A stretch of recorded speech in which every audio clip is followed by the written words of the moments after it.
N T Rama Rao और Y S Chandrashekhar के जीवन व कृतित्व पर कई बड़े बजट की फिल्में दक्षिण भारत में बन चुकी हैं, लेकिन अब पहली बार आंध्र प्रदेश के दो दिग्गज नेताओं चंद्रबाबू नायडू और वाई एस राजशेखर राव के जीवन पर कृतित्व से प्रेरित काल्पनिक political thriller web series Maya Sabha the rise of two titans का निर्माण किया गया है। मूलतः तेलुगु भाषा में निर्मित यह वेब सीरीज हिंदी भाषा में भी डब होकर 7 अगस्त से OTT प्लेटफॉर्म सोनी लिव पर स्ट्रीम हो रही है। आज हम इसी वेब सीरीज की रिव्यू लेकर आए हैं।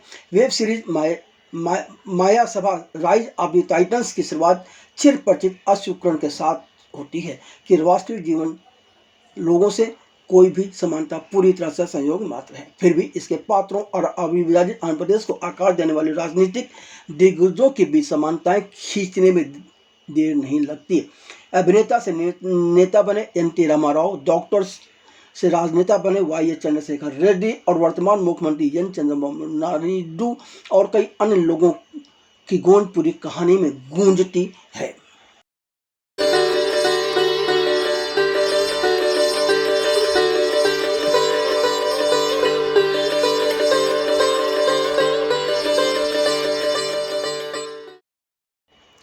दोस्तों, तेलुगु सिनेमा के फेमस निर्देशक देवाकट्टा और किरण जयकुमार की जोड़ी ने तेलुगु भाषा में काल्पनिक political thriller web series Maya Sabha the rise of the titans का निर्माण किया है। 36 से 58 मिनट की अवधि के 9 एपिसोड की यह सीरीज हिंदी में डब होकर 7 अगस्त से सोनी लिव पर स्ट्रीम हो रही है। इस वेब सीरीज की खासियत यह है कि इस सीरीज से हिंदी फिल्मों के मशहूर अदाकारा दिव्या दत्ता ने तेलुगु में कदम रखा है, तो वहीं इसमें साउथ के लोकप्रिय अभिनेता आदि सिद्धार्थ, गोलापुट्टी और चैतन्य राव जैसे तमाम कलाकार हैं। राजनीति की पृष्ठभूमि पर आधारित इस काल्पनिक सीरीज की कहानी 90 के दशक में आंध्र प्रदेश में दो बड़े नेताओं वाई एस राजशेखर राव व चंद्रबाबू नायडू की दोस्ती, उनके उदय और आपसी संबंधों से प्रेरित है। जबकि सीरीज में किसी भी किरदार के सही नाम नहीं, सारे नाम मनगढ़ंत हैं। तो वहीं यह कांग्रेस के खिलाफ तेलुगु देशम पार्टी की स्थापना व उदय की भी दास्तान है। इसमें विश्वासघात और अपने ही परिवार के अंदर विद्रोह की दास्तान भी है। ऐतिहासिक तथ्यों से प्रेरित इस वेब सीरीज में देवाकट्टा ने कानूनी अड़चनों से बचने के लिए, जैसा कि मैंने पहले कहा, किरदारों के नाम मनगढ़ंत रखे हुए हैं, काल्पनिक रखे हुए हैं, और इस पूरी सीरीज को उन्होंने काल्पनिक सीरीज का नाम दिया है। मगर दक्षिण भारत की राजनीति व उनके नेताओं से परिचित लोग इस सीरीज के साथ खुद को जोड़ सकेंगे और अपने ही इलाके के नेताओं के साथ तुलना भी कर सकेंगे। दक्षिण भारत की राजनीति के जानकारों के लिए भी शुरुआती एपिसोडों में इन दो नेताओं की दोस्ती को जिस तरह से कल्पना करके पेश किया गया है, उससे इत्तेफाक करना थोड़ा मुश्किल हो सकता है। यह कहानी उनके जीवन और उनके अलग अलग दौरों में शामिल होने से शुरू होकर उनके बनते बिगड़ते रिश्तों की भी दास्तान है। इस प्रक्रिया में कहानी बेजवाड़ा यानी कि वंगावेती रंगा प्रकरण, जातिवाद, आनंदपुर यानी परतला रवि प्रकरण में नक्सलवाद, देश में आपातकाल और कांग्रेस आलाकमान द्वारा आंध्र प्रदेश को कैसे संभाला जा रहा था और NTR की घटना जैसे मुद्दों को भी छूती है। सत्ता का संघर्ष पूरे तौर से माया सभा का केंद्र बिंदु है और दक्षिण की राजनीति से वाकिफ लोग ककरला कृष्ण नायडू को चंद्रबाबू नायडू और एम.एस. स्वामी रेड्डी को वाई एस चंद्रशेखर राव को भी आसानी से समझ सकेंगे। इस सीरीज में एक जगह, बल्कि यूँ कहें कि शुरुआत में ही कृष्ण नायडू जो हैं वह कहते हैं कि राजनीति, रणनीति, संबंध बनाने और जाति की बात करने वाली क्षेत्र है। जहाँ तक कहानी का सवाल है तो 9 एपिसोड में विभाजित लगभग 7 घंटे की अवधि वाली इस वेब सीरीज की कहानी 1995 के मध्य में एक राजनीतिक तख्ता पलट के दौरान शुरू होती है। पार्टी सदस्यों में खलबली मच जाती है क्योंकि विधायकों को आसन्न निलंबन की चेतावनी वाले फोन कॉल आते हैं और सभी को एक होटल में इकट्ठा होने के लिए कहा जाता है। ककरला कृष्णम्मा नायडू, जिस किरदार में आधी पेनिसेट्टी हैं, अपने दोस्त व विपक्ष के नेता डॉक्टर एम.एस. रामी रेड्डी जिस किरदार में चैतन्य राव हैं, से फोन पर सलाह मांगते हैं। रामी रेड्डी उससे शुद्धम निधर्मम, युद्ध तुम्हारा धर्म है, की बात करते हैं। फिर कहानी 1973 में पहुंच जाती है। ककरला कृष्णम्मा नायडू जिस किरदार में आदि बेनिशेट्टी हैं और एम एस रामी रेड्डी जिस किरदार में चैतन्य राव हैं के इर्द गिर्द घूमती है, जो दो आदर्शवादी युवा नेता हैं जिनके रास्ते जाति, सत्ता और राजनीतिक महत्वाकांक्षा के केंद्र में आने के साथ अलग हो जाते हैं। वेब सीरीज की शुरुआत कॉलेज के जीवन से होती है। कृषि पृष्ठभूमि से आने वाले ककरला कृष्णम्मा नायडू के पिता उसे पीएचडी की पढ़ाई करने के लिए पैसे देने में असमर्थ हैं, पर कृष्णम्मा नायडू तो पढ़ने में इतना तेज है कि उसे कॉलेज की तरफ से छात्रवृत्ति मिल जाती है, वजीफा मिल जाता है। तो वहीं वह एक ऐसा व्यक्ति है जो कि समाज के लिए कुछ करना चाहता है, जमीन समाज के निचले वर्ग के लिए, गरीबों के लिए कुछ करना चाहता है, उनकी जिंदगी सुधारना चाहता है। जबकि एम एस रामी रेड्डी राजनीति में बिल्कुल भी रुचि नहीं रखता और डॉक्टरी की पढ़ाई कर रहा है। रेड्डी के परिवार की गुटबाजी भी इसकी पृष्ठभूमि है। उसके पिता को लोग गुंडा कहते हैं। रामी रेड्डी अपने पिता शिवा जिस किरदार में शंकर महंती हैं कि एक हिंसक शासक की छवि को सुधारना चाहता है। रामी रेड्डी के पिता ने 70% जमीन अपने कब्जे में कर ली है। रामी रेड्डी अपने पिता के ही दुश्मन की बहन से प्रेम विवाह करता है और चाहता है कि उसके पिता सुलह कर लें। 2 एपिसोड तो किरदारों के परिचय में गुजर जाते हैं। तीसरे एपिसोड के अंत में कृष्णा नायडू और रामी रेड्डी की पहली मुलाकात होती है। पहली मुलाकात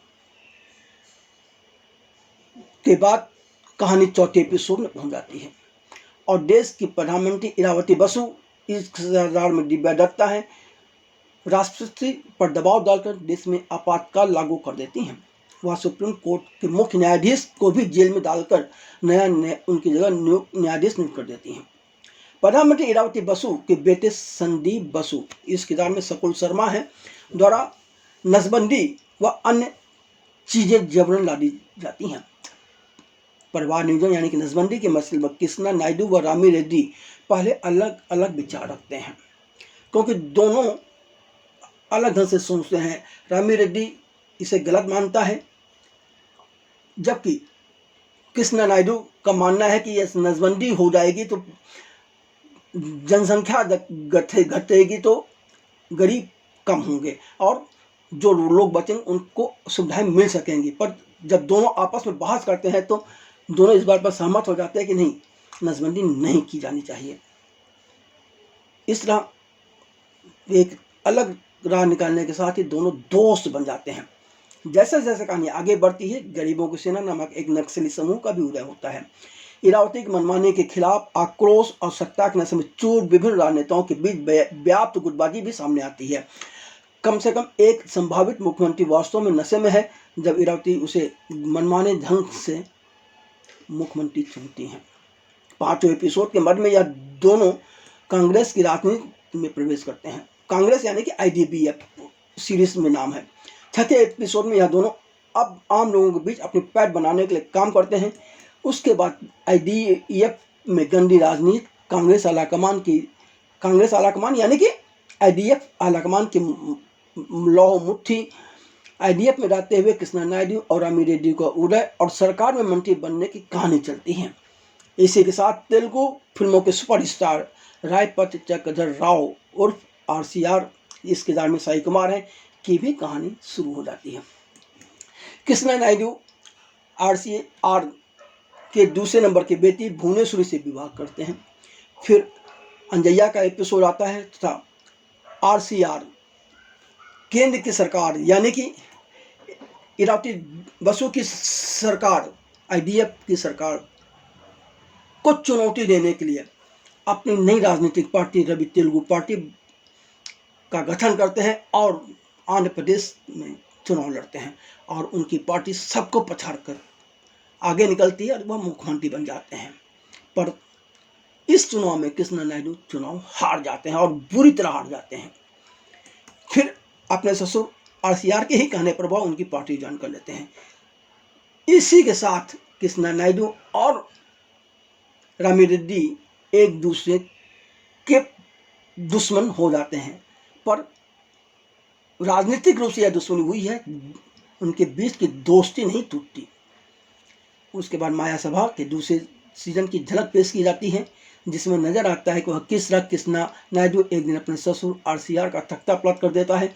कुल मिलाकर यह कहानी हाशिए पर पड़े लोगों की आवाज़ को बुलंद करती है, खासकर एक ऐसे व्यक्ति से जुड़े उपकथानक के माध्यम से जो गोटीय राजनीति की हिंसा से अपने परिवार को बचाने की कोशिश करता रहता है।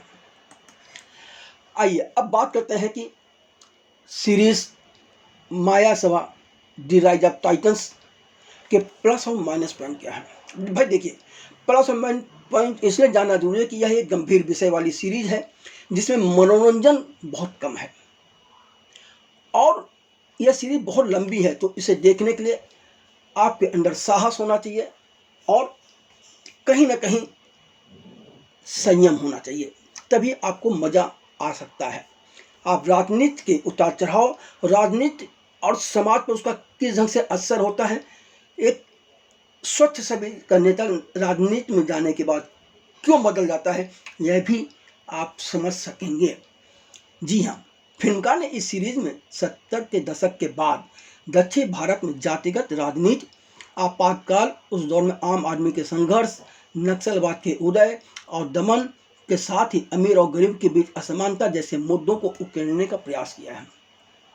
माना कि फिल्म के शुरुआती 3 एपिसोड बहुत कमजोर हैं, फिर भी फिल्म का देवा कट्टा राजनीति में सत्ता संघर्ष, बदलती वफादारी और पर्दे के पीछे के नाटक के संसार की सैर कराने में पूरी तरह से सफल रहे हैं।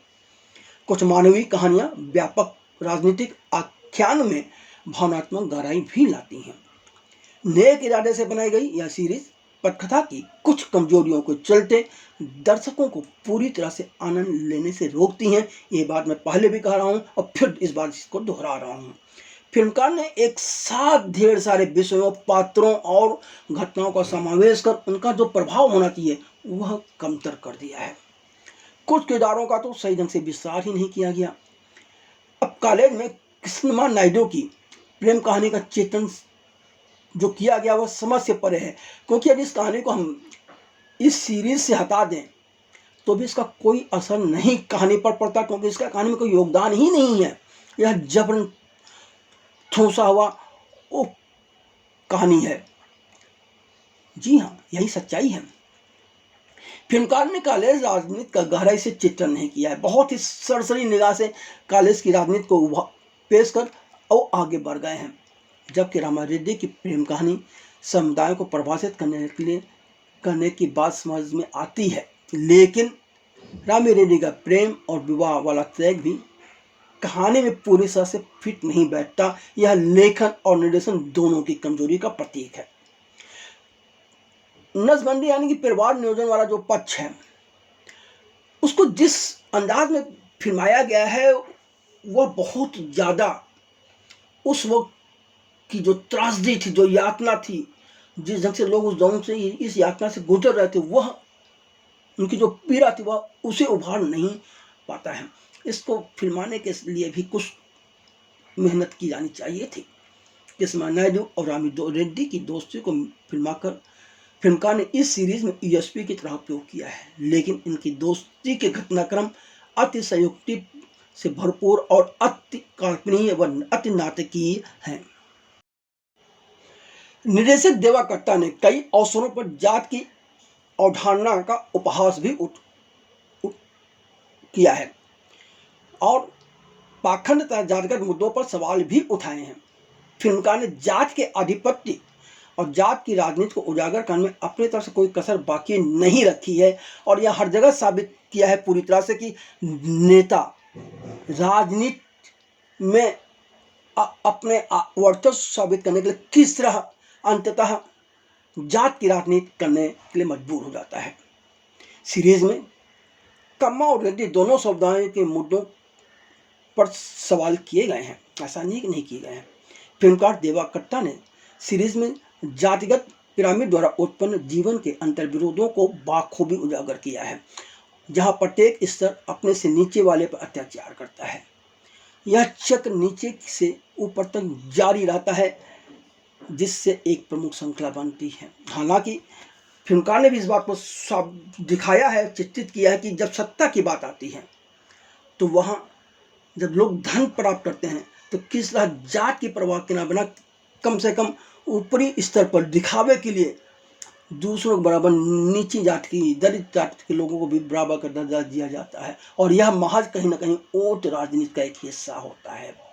इसके पीछे वास्तव में जातिगत राजनीति मौजूद है, यह साबित हो जाती है। फिल्मकार ने राजनीतिक प्रोड्यूस को ईमानदारी के साथ स्वार्थी के रूप में चित्रित किया है, जहां नेक इरादों से प्रवेश करने वाले लोग भी अंततः व्यवस्था में फंस जाते हैं और अपनी राह से भटक जाते हैं, या यूं कहें कि राजनीति में निरंतर उच्च हासिल करने या आगे बढ़ने की उनकी लालसा उन्हें राह से भटकने पर मजबूर कर देती है। आपातकाल के दौरान सुप्रीम कोर्ट के उच्च न्यायाधीश के संग प्रधानमंत्री इरावती बसु की बातचीत प्रधानमंत्री को तानाशाह के रूप में ही चित्रित करती है। आईडीएफ में कृष्णा नायडू और अमीरुद्दीन की लाचारी के साथ ही आंध्र प्रदेश में अब फिल्म अभिनेता आरसीआर की राजनीति में उभरने के दृश्य काफी रोचक बन पड़े हैं। नक्सली समस्या को जमीन के साथ ही जातिवाद से भी जोड़कर पेश किया गया है, पर इस समस्या के हल के लिए दोनों नेताओं की भूमिका व नक्सली समस्या के समाधान को लेकर यह सीरीज खामोश रहती है। फिल्मकार की एक ही सीरीज में सब कुछ ठोस ढूंढने की इच्छा भी उन्हें ले दी हुई। पड़तला वंगा वीटी की कहानी इतनी विस्तृत है कि इसे किसी अन्य कहानी के साथ या किसी दूसरी कहानी के अंदर समाहित करना गलत हो गया है। दंगावीत रंगा की कहानी जटिल होने के साथ ही कई किरदारों वाली है, जिसके लिए बहुत लंबा समय चाहिए और कई अलग से एपिसोड बनने चाहिए थे। इस वजह से इस कथा के साथ लेखक और निर्देशक न्याय नहीं कर पाए। सीरीज में सुप्रीम कोर्ट के मुख्य न्यायाधीश द्वारा प्रधानमंत्री इरावती से आपातकाल लगाने पर कहते हैं, तुम तानाशाहों को एक ऐसी पीढ़ी को जन्म दोगी जो आपातकाल लागू कर देगी और उसे आपातकाल भी नहीं कहेगी। इतिहास तुम्हें दोषी ठहराएगा। वह बात सुप्रीम कोर्ट के जज द्वारा प्रधानमंत्री से कही गई उस समय की यह बात आज भी पूर्णतः सत्य साबित हो रही है। हाँ, इस सीरीज का सशक्त पथ इसका संगीत है, जो कि हर दृश्य के साथ पूरी तरह से मेल खाता है। सीरीज का शीर्षक गीत बहुत ही आकर्षक है, जो सीरीज के समग्र प्रभाव को और भी बढ़ा देता है। दिशात्मक रूप से श्रृंखला उस युग की रूप और अनुभव को बाखूबी दर्शाती है जिसे वह चित्रित करती है। अब बात थोड़ी सी उन सीरीज से साथ जुड़े कलाकारों के अभिनय को लेकर भी की जानी चाहिए। हकलाने वाले आदर्शवादी युवक से एक करिश्माई नेता के रूप में उभरने वाले काकरला कृष्णमा नायडू के किरदार में आदि पिनिसेट्टी ने अपने अभिनय से लोगों का दिल जीत लेते हैं। एमएस नामी रेड्डी के किरदार में चैतन्य राव का अभिनय शानदार है। वह अपने किरदार में नैतिक और वैचारिक बदलावों को बाखूबी चित्रित करने में सफल रहते हैं। प्रधानमंत्री इरावती बसु के किरदार में थोड़ी बहुत तानाशाह नजर आती है दिव्या दत्ता। वह अपने राजनीतिक जीवन कई बदलाव के बावजूद पत्थर से मजबूत बनी रहती हैं। वैसे इस किरदार को ठीक से विस्तार नहीं दिया गया, हो सकता है जो दूसरा भाग आएगा उसमें इस किरदार पर कुछ ज़्यादा रोशनी डाली जाए। शिवाजी राव की छोटी भूमिका में नासिर मजबूत छाप छोड़ते हैं। साई कुमार करिश्माई छाप छोड़ते हैं। करिश्माई अभिनेता से राजनेता बने आरसीआर के रूप में साई कुमार याद रह जाते हैं। कृष्णा नायडू की पहली प्रेमिका की भूमिका में तानिया रविचंद्रन प्रभाव छोड़ने में सफल रहती हैं। इरावती के सबसे कट्टर चाटुकार नेता के किरदार में श्रीकांत अयंगर बिल्कुल सटीक बैठते हैं। माया Sabha the rise of titans की रिव्यू करते हुए हमने ऊपर आपको उन तमाम नेताओं की और उन किरदारों को भी बताने की कोशिश की है कि कौन सा किरदार किस नेता के साथ मेल खाता है। फिर भी आइए हम आपको एक थोड़ी सी जानकारी और दे दें, दोबारा दे देते हैं। उसमें कुछ जानकारी आपको दोबारा लग रही होगी कि सीरीज में जो काकरला कृष्णा नायडू का किरदार है वह आपको आंध्र प्रदेश के वर्तमान मुख्यमंत्री चंद्रबाबू नायडू से मिलता जुलता नजर आ सकता है, जबकि एस रामी रेड्डी का किरदार YSR से मिलता हुआ नजर आ सकता है। फिल्म अभिनेता RCR का किरदार NT रामाराव की याद दिला सकता है। इरावती बसु जो प्रधानमंत्री का किरदार है वह आपको कहीं ना कहीं प्रधानमंत्री इंदिरा गांधी की याद दिला सकता है। इतना ही नहीं, चेवेल्ला भास्कर राव का किरदार कहीं ना कहीं आपको नांदेडला भास्कर राव की याद दिला सकता है। तो वहीं शिवाजी राव का किरदार आपको मीडिया टाइकून रामोजी राव की याद दिला सकता है। पोडी नेनी रमेश का किरदार आपको परिताला रवि और वाकारा महेश का किरदार आपको वांगवेटी रंगा के किरदार से मेल खाता हुआ नजर आ सकता है। और अगर आप इन चीज़ों को ध्यान में रखेंगे तो शायद इस सीरीज को देखने का आपका मज़ा दोगुना हो सकता है।